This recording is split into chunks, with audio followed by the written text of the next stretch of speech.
नमस्कार फ्रेंड्स। तर आता तुम्ही हे जे साहित्य बघत आहात ते आहे हळदीचा काढा। आपण दुधाचा जो करतो त्या काढ्याचं साहित्य आहे। सध्याच्या कोविड-19 पॅन्डेमिकमध्ये तुम्ही बघू शकता की बऱ्याच जणांना खोकला, सर्दी यासारखे त्रास होत आहेत आणि ज्यांची इम्युनिटी सिस्टम चांगली नाही आहे त्यांना लवकरात लवकर सर्दी, खोकला यासारखे आजार होतात। तर घरच्या घरी आपण रोज जर हा काढा केला संध्याकाळी झोपायच्या आधी तर नक्कीच तुम्ही तुमची रोगप्रतिकारक शक्तीसुद्धा वाढवू शकता आणि ह्या सर्व आयुर्वेदिक गोष्टींमुळे तुम्हाला सर्दी, खोकला, ताप यासारख्या गोष्टी ज्या आहेत त्या जरा थोडा दूर ठेवता येतील। तर आपण बघूया की हा काढा तयार करण्यासाठी लागणारं साहित्य। दालचिनी सगळ्यांच्याच घरामध्ये असते मसाल्यामध्ये। तर दालचिनी घ्यायची। दालचिनीचा उपयोग आपण ज्यांना सुका खोकला येतो त्याच्यासाठी खूपच लाभदायक आहे दालचिनी। नंतर मिरे जे आहेत त्याचं आपल्याला दोन एवढे घ्यायचं नाही आहे। किंचितशी त्याची मिरपूड करून किंचितशी पूड त्याची घ्यायची आपल्याला ह्याच्यामध्ये, कारण जास्त जर आपण मिरपूड टाकली तर ॲसिडिटी होण्याची शक्यता असते। ओवा घ्यायचा आहे। ओवा हा नेहमीच चांगला असतो आपल्या पोटासाठी। माझ्याकडे गवती चहाची पानं होती ती पण मी माझ्या काढ्यासाठी घेते। वेलची घ्यायची आहे ह्या काढ्यासाठी। तुळशीची पानं घ्यायची आहेत। बडीशेप असेल तर बडीशेप पण घ्यायची आहे त्याच्यामध्ये। आणि हळद, जास्त महत्त्वाची हळद आहे। जर तुमच्याकडे हे साहित्य नसेल तर निदान दूध गरम करून त्याच्यामध्ये 2 चमचे हळद घातली आणि ते गरम दूध प्यायलात तरीसुद्धा ते लाभदायक आहे। तर चला बघूया आपण काय करायचं आहे ह्या काढ्यासाठी। आपल्याला दूध जे आहे दुधातून आपण काढा करायचा आहे। तर दूध आपल्याला गरम करायला ठेवायचं आहे।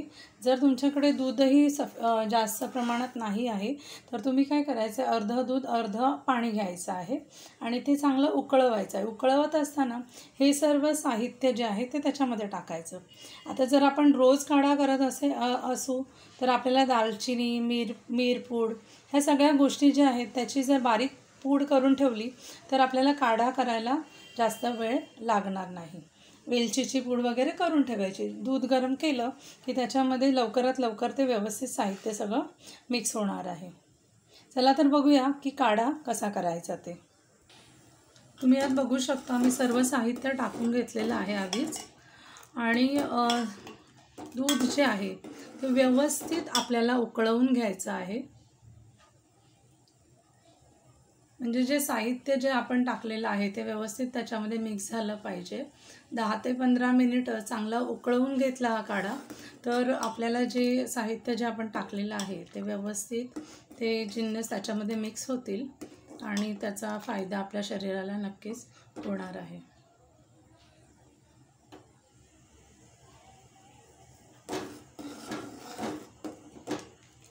मी याच्यात थोडीशी साखर पण टाकलेली आहे, कारण लहान मुलांना नुसतं जर दूध दिलं तर ते पित नाहीत।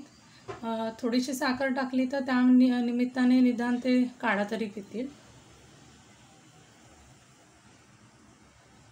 आता आपण 15 ते 20 मिनिटं व्यवस्थित हा काढा आपण उकळवून घेतलेला आहे। आता तो व्यवस्थित गाळून घेऊया।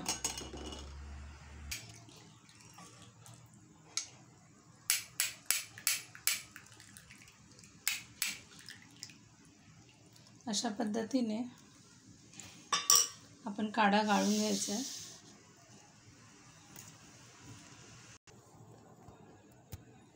तर फ्रेंड्स, अशा पद्धतीने हा काढा गरमच प्यायचा आहे, ते जास्त महत्त्वाचं आहे। तुम्ही थंड करून जर तो काढा प्यायलात तर तुमच्या घशाला तेवढा आराम मिळणार नाही आहे। तर शक्य होईल जसं झेपेल तसा तो गरम बशीतून हवं तर ओतून तो काढा तुम्ही पिऊ शकता। पण माझी विनंती आहे की शक्यतो तुम्ही रोजच्या रोज जर हा काढा केलात, बनवून प्यायलात तर नक्कीच तुम्हाला त्याचा फायदा होईल। आणि फ्रेंड्स, तुम्ही नक्कीच हा काढा बनवून रोजच्या रोज घ्याल अशी आशा करते। आणि जर हा व्हिडिओ माझा तुम्हाला आवडला तर माझ्या चॅनलला लाईक करा, शेअर करा आणि सबस्क्राईब करा। Thank you friends.